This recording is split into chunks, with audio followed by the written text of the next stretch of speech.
2년 전 이야기다. 일단 비밀은 지키기로 약속했으니 구체적인 것들은 밝힐 수 없다.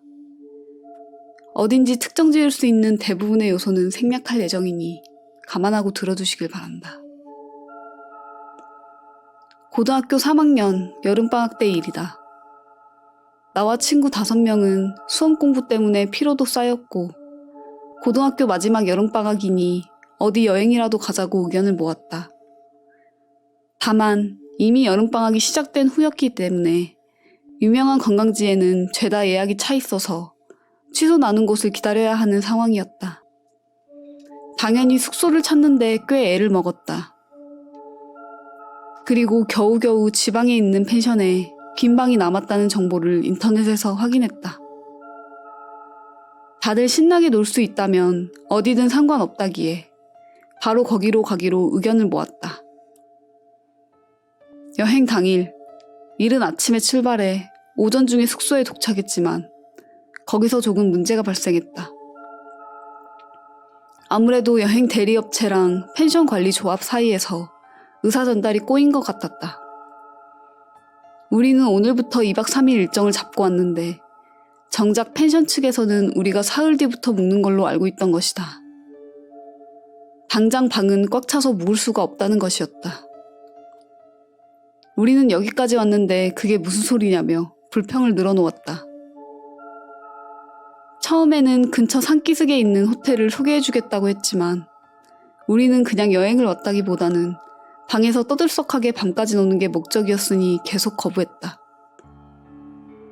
그러자 펜션 쪽 사람은 잠깐 기다려보라고 하더니 휴대폰으로 어딘가에 전화를 하기 시작했다. 전화 내용은 잘 들리지 않았지만 어딘지 모르게 꽤 안절부절하는 느낌이었다.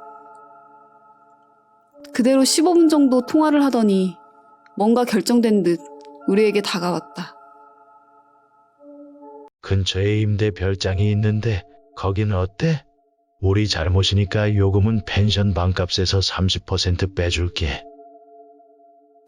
우리는 그럼 됐다 싶어 오케이 했지만 뭔가 돌아가는 꼴이 요상했다.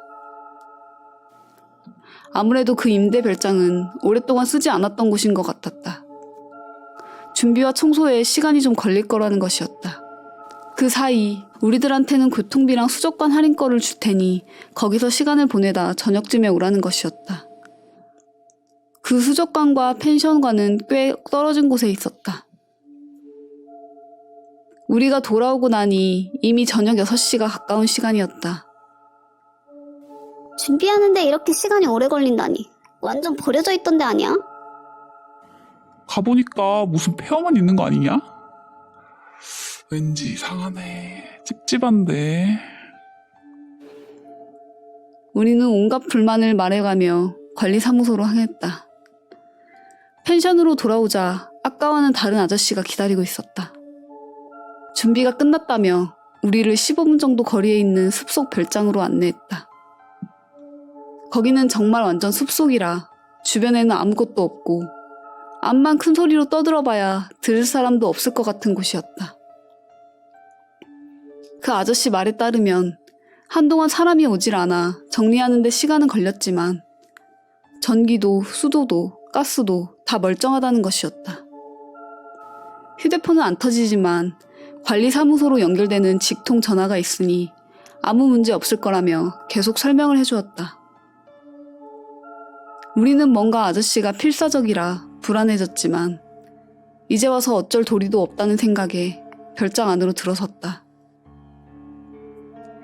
별장은 낡은 서양식 집이었다.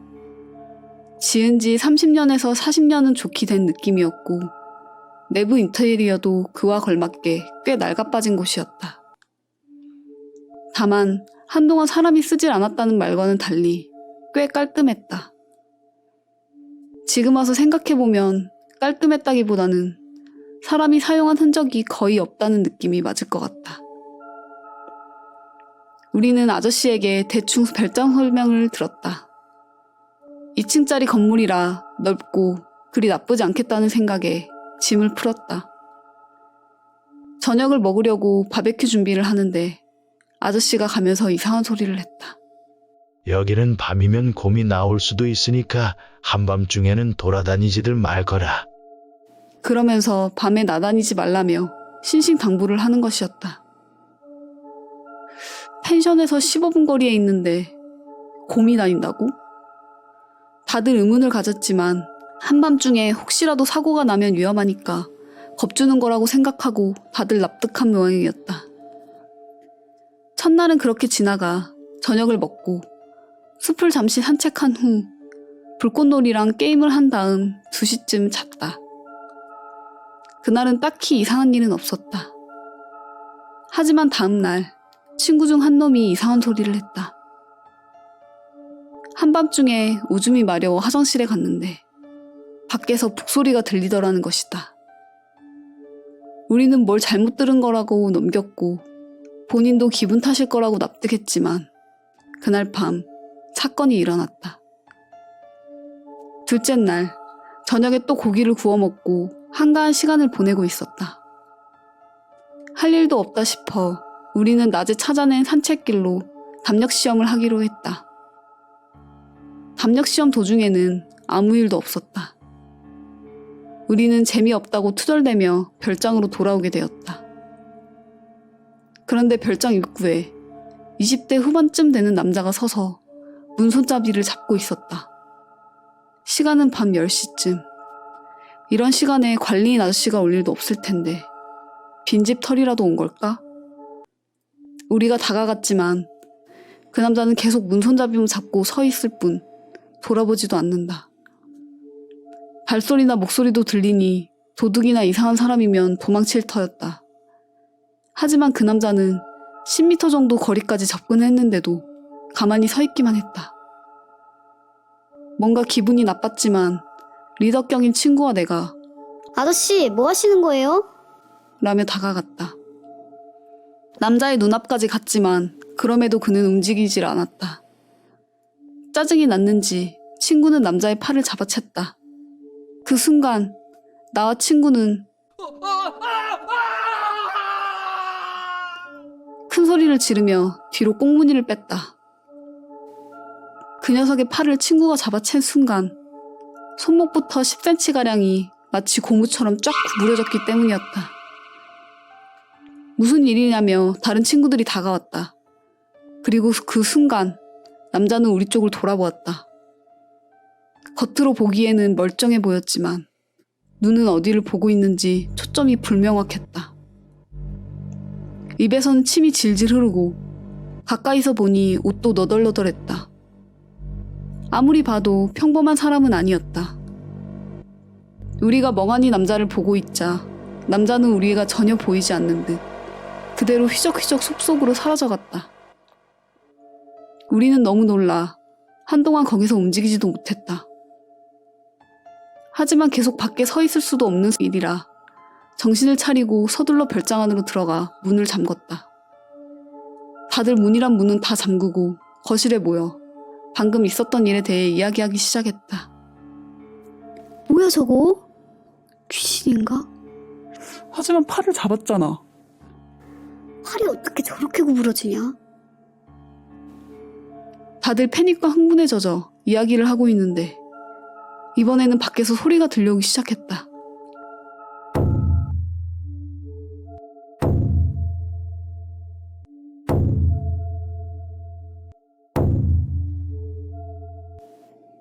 북소리 같았다. 그 소리는 천천히 우리 쪽으로 다가오고 있는 듯 했다. 우리는 모두 입을 닫고 귀를 곤두세워 소리가 나는 쪽으로 온 신경을 집중했다. 소리가 뜰 근처까지 다가오자 불안이 최고조에 달하는 나머지 나는 참을 수가 없었다. 거실 커튼을 열고 밖을 보았다. 그러자 어둠 속에서 무언가 커다랗고 둥근 것이 이쪽으로 다가오는 게 보였다. 북소리 같은 소리는 그 물체에서 나는 것 같았다. 둥 하고 소리가 나면 구르고 또 둥 하고 소리가 나면 멈춘다. 그걸 반복하면서 큰 길부터 별장에 이르는 길로 천천히 다가오고 있다. 크기는 5에서 6m 정도 됐던 것 같다. 다른 친구들도 창밖을 보며 움직이질 않는 내가 걱정이 됐는지 다들 다가왔다가 그것을 보았다. 한동안 다들 아무 말도 못하고 바라만 보고 있었다. 어두워서 정체가 뭔지도 알 수 없는 데다가 누구도 입을 열지를 못해 계속 그것만 바라봤다. 그러던 도중 그것이 꽤 가까이 와 현관 앞까지 다가왔다. 현관에 달린 방범용 라이트가 켜진다. 뭐야 저거 진짜 뭐냐고. 소리를 치며 커튼을 닫았다. 커튼을 닫기 전 순간 불빛에 비친 그것의 모습은 뭐라고 표현해야 할까? 무수한 사람의 덩어리 같은 것이었다. 남녀노소 수많은 사람들이 아까 전에 봤던 남자처럼 침을 흘리며 초점 없는 눈으로 마구 뒤엉켜 커다란 공을 이루고 있었던 것이다. 몇십 명의 사람이 마치 하나의 덩어리처럼. 친구들도 모두 그 사람 덩어리를 봤기에 다들 공포에 질려 아무 말도 못하고 거실에 모여 벌벌 떨 뿐이었다. 어떻게 된 거야? 저거 뭐지? 불안한 마음만 가득이었다. 한동안 그러고 있자니 북소리 같은 게 들려오지 않았다. 그게 돌아간 것인지 확인할 용기가 나질 않아 우리는 계속 거실 가운데서 가만히 있었다. 그러자 이번에는 현관에서 하고 격렬하게 문을 두드리는 소리가 들려왔다. 나는 공포와 불안에 패닉에 빠져들어 귀를 막았다. 다른 녀석들도 귀를 막고 필사적으로 어떻게든 참아내고 있는 듯 했다. 하지만 잠시 후 이번에는 건물 여기저기서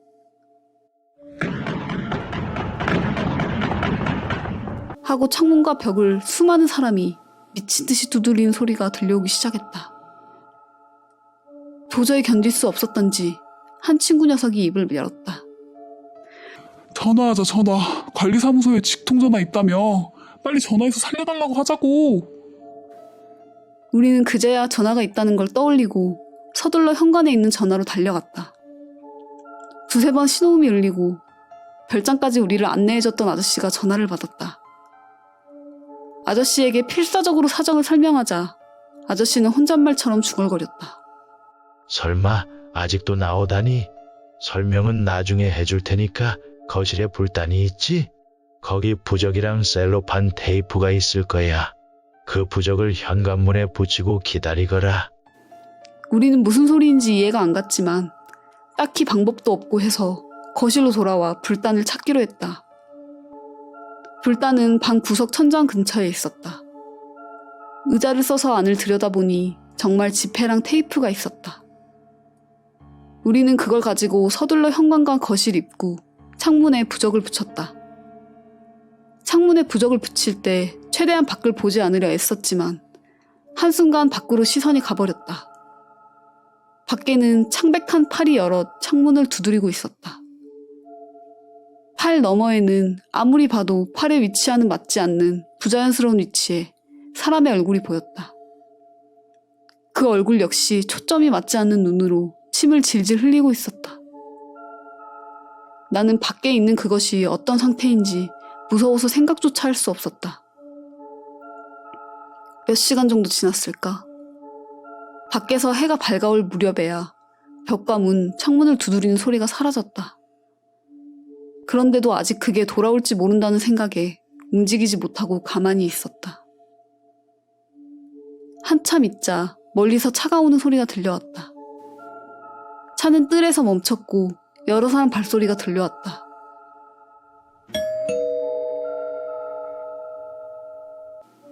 곧이어 초인종 소리가 울리고 이봐 괜찮아? 하는 사람 목소리까지. 우리는 살았다는 생각으로 서둘러 밖으로 나갔다. 처음 펜션에서 만났던 아저씨와 안내해준 아저씨 그리고 다른 아저씨가 셋이 더 있었다. 다들 미안해하며 말했다. 정말 미안하다. 이제 괜찮을 거라고 생각했어. 사정은 설명해 줄 테니 어서 짐을 정리해서 오렴. 쓰레기 같은 건 내버려둬도 되니까. 우리는 짐을 챙겨 별장에서 빠져나왔다. 차를 타고 우리는 신사로 갔다. 함께 왔던 세 사람은 그 신사 관계자인 듯 했다. 우리는 마음이 놓이고 긴장이 풀렸다.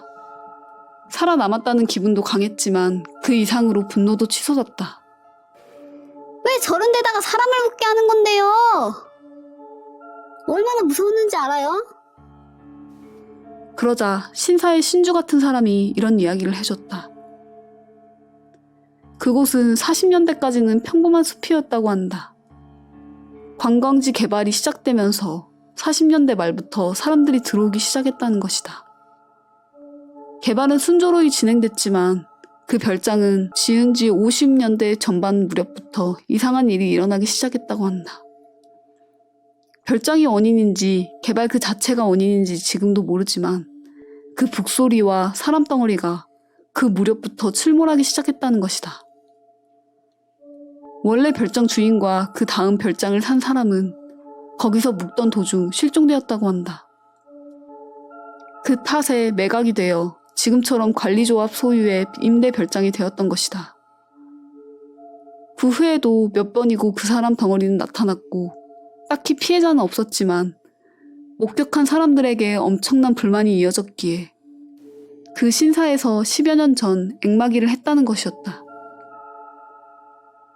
앵마기 후에는 별장은 방치해뒀지만 청소나 정비 때문에 별장에 들렀던 사람들에게는 그것이 나타나지 않았기 때문에 슬슬 괜찮지 않겠나 싶어 우리에게 빌려줬다고 한다. 그 결과가 어젯밤에 나타났고 우리는 완전히 피해자 입장이었으니 불만을 계속 늘어놨다. 펜션 관리인은 교통비랑 식사비를 모두 지불하고 별장 이용료도 면제해주겠다고 했다. 다음에 이쪽으로 여행을 오면 반값도 할인해 줄 테니 정말 미안하지만 이번 일은 없었던 걸로 해주면 안 되겠니? 우리는 뭔가 불합리하다는 생각도 들었지만 경찰에 신고해봐야 믿어주지도 않을 거라는 생각에 마지못해 받아들이기로 했다. 직접 겪은 사건은 이게 다다. 작년 할인해준다는 말이 떠올라 다시 그 지역으로 여행을 갈까 싶어 전화를 했었는데 그 별장은 해체되어 지금은 빈 땅만 남아있다고 한다.